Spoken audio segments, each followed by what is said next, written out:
नाजरीन, चीन ने जमारात को एक हैरान कुन और सख्त इकदाम उठाते हुए अमरीकी दरामदी मसनूआत पर 84% तक टेरिफ आयद करने का ऐलान कर दिया।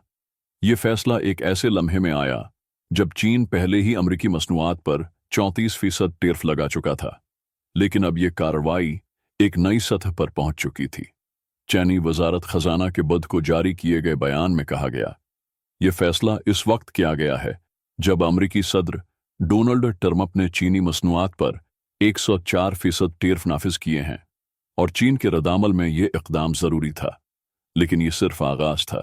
चीनी वजारत तिजारत ने मजीद 6 अमरीकी कंपनियों को गैर मोतबर इदारों की फहरिस्त में शामिल कर लिया है, जिसका मतलब यह है कि उन कंपनियों के लिए चीन की मार्केट में कारोबार करना अब इंतहाई मुश्किल और पेचीदा हो जाएगा। ये फहरिस्त एक नया और मजीद संगीन धचका साबित होगी, जिसके असरात न सिर्फ अमरीका बल्कि आलमी सतह पर महसूस होंगे। चीन का ये जवाबी हमला, जो एक तिजारती जंग में नई शिद्दत ले आया है, आलमी मईशत के लिए संगीन नताइज का पेश खीमा बन सकता है।